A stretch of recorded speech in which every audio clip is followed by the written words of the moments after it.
Dear neighbor.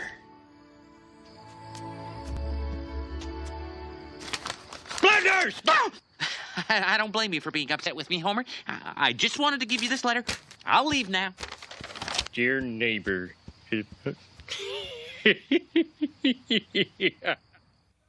You are my brother. I love you. And yet, I feel a great sadness in my bosom. What's up? Wait, there's more. I think that's terrible. A man opens his heart and you make fun of him.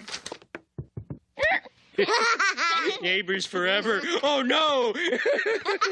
Ned Flanders.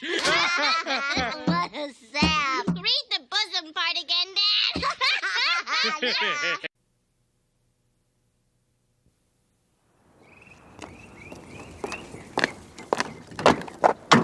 The ritual of the daily commute begins innocently enough. Turn on the ignition, slip your car into gear, and ease out onto the roadway.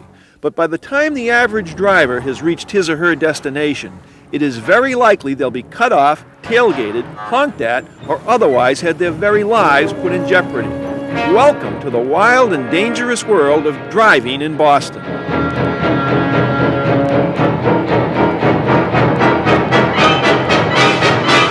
Boston drivers are the worst drivers in the world. They just cut in front of you.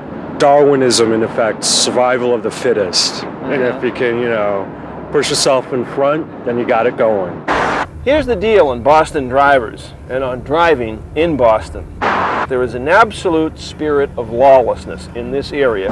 Everyone is in a hurry. Everyone is the most important person in the world. The streets are also so poorly marked that out-of-town drivers stop like that, causing unbelievable numbers of rear-end collisions.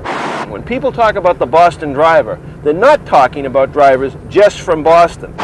Most of the drivers come from within 128, spill into town, and create havoc. Most of the drivers, the good ones and the bad ones, are you and me. Take 1/4 of the people of Massachusetts, funnel them into the narrow, twisted streets of the city each day, season them with a good dose of fast-paced lifestyle, and you have the recipe for reckless driving in Boston. Things moving a little too slowly on the interstate? No problem. The breakdown lane works just fine. No right turn on red? Hey, nobody's looking anyway. Nowhere to park? Easy. Leave it right in the lane. Pedestrian entering the crosswalk? Just speed up to get through first.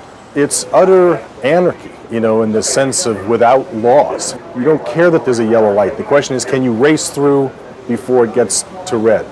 It's a peculiar phenomenon. It's that people simply don't have an internal sense of control about this particular set of laws and rules like they do most. There's no negative social sanction for being a traffic scofflaw because too many people are traffic scofflaws. Disregard of the rules of the road contributed to 39 traffic-related deaths in the city so far this year. After years of lax enforcement, Boston police are finally beginning to crack down. Though torn between traffic enforcement and more serious crime, officers issued 22,000 tickets for moving violations in the first half of this year, more than 5 times the number given in the same period last year. Officer David Sadler is out on the front line.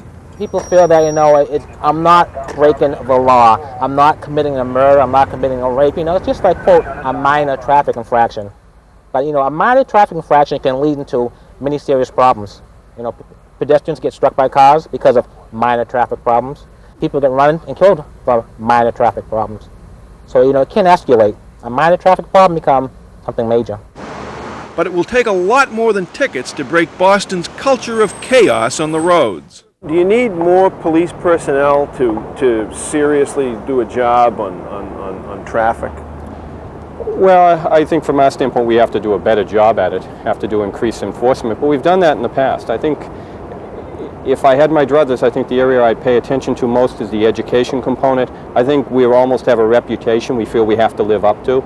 In Boston, yellow means speed up and red means good luck. So, we have to educate people that we're serious about traffic enforcement, and that's what we're trying to do right now.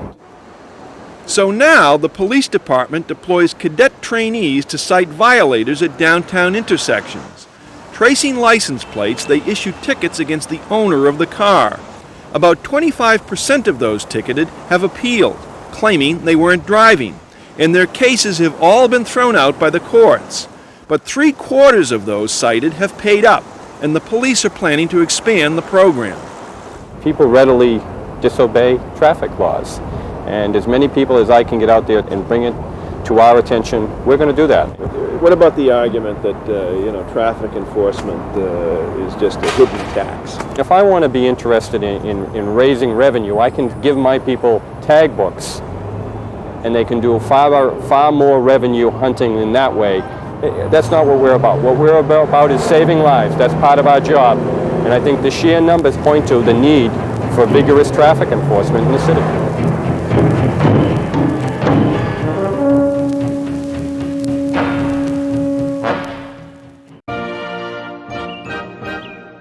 Dear Sally, in response to your letter of December the 12th, 1966, my favourite colour is blue and my real first name is Richard. Thanks for the snapshot. You're a real cute bird. Love, Ringo. P.S. Forgive the lateness of my reply. Mr. Starr, tea and crumpets. Just set it over there. Sir, if you'll forgive an old Brit his impertinence, your devotion to your fans is nothing short of remarkable. Well, Weatherby, they took the time to write me, and I don't care if it takes me another 20 years. I'm going to answer every one of them. Hello, what's this? From Springfield, USA. Gear. Hello, what's this? It's for you, Marge, from merry old England. From the desk of Ringo Starr. Dear Marge, thanks for the fab painting of yours truly. I hung it on me wall. You're quite an artist. In answer to your question, yes, we do have hamburgers and fries in England, but we call French fries chips. Love, Ringo. P.S. Forgive the lateness of my reply. No.